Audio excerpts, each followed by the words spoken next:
Togo, land of our ancestors, the gold of humanity.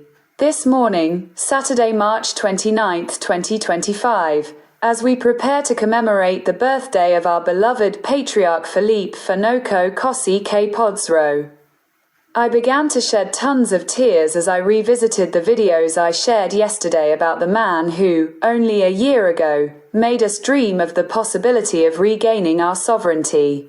It was then that I realized the extraordinarily unique nature of this figure, whose immeasurable spiritual, moral, intellectual, and physical dimensions the Togolese were unaware of, and continue to be unaware of.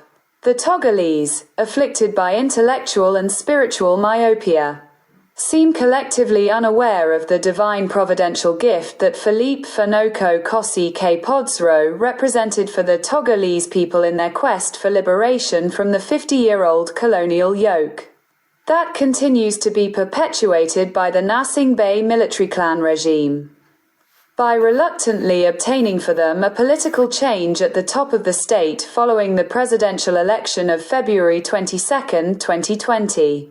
Indeed, which man of God, or even politician, in the history of humanity has gone so far, in his love for justice and equity for the benefit of the people, to defy the Western powers represented by the European Union, France, and even the United States right under their noses at the seat of the representative symbol of their powerful institutions, the seat of the European Union in Brussels, Belgium, the French Parliament in Paris, France, and their embassies in Lomé, Togo, not to mention his historic visit to the Africa 24 set, spitting fire and cursing their leaders, who before him, at 92 years old, firmly planted on his 2 feet, ever had such pugnacious audacity to challenge the neo-colonialists even in their own leadership, bluntly calling them corrupt, lining their pockets with the money of poor Africans, which they use to develop their countries to the detriment of the African countries that provide this wealth,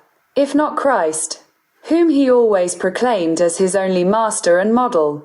Give the Holy Bible to the Pharisees, teachers of the law, and Pilate, far from recognizing his immeasurable qualities and merits.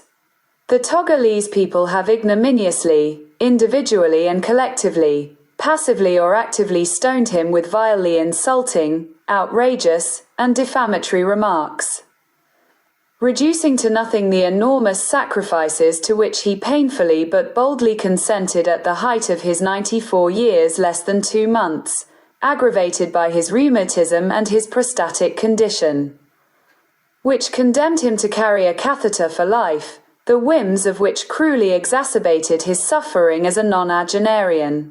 But, following the example of the Lord Jesus Christ, his master and only model, he humbly suffered martyrdom and gave up his soul to his Creator on the cross at Golgotha, in a hotel in Stockholm, Sweden, in the merciless winter cold.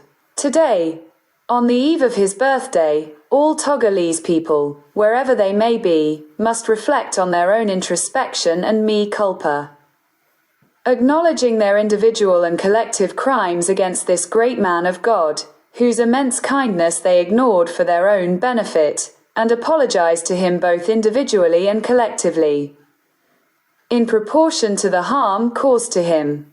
The future of the struggle for the salvation of the entire people depends on it, from his grave where he is in the grip of the devil and vermin. Gabriel Messon Agbiome Kodjo, his main Judas, who delivered him to popular vindictiveness through the media and social networks interposed throughout the world, with the sole aim of quickly returning to the country to occupy the post of Prime Minister. What am I saying? President of the Council of Ministers that he had negotiated with the regime in place in line with the advent of the Fifth Republic, of which he had since known the ins and outs. It is not me who says it, but it is he himself who proclaimed it loud and clear to the Togolese who had understood nothing and to the whole world that he had been offered to accept the post of Prime Minister with full power. What full power? Is it not the one attributed to the President of the Council of Ministers? Agbiome Kojo, I said. Must be the first to posthumously apologize publicly to the Togolese people whose good faith, if not naivete, he has so long abused. It was the nonagenarian prelate's refusal to return to the country.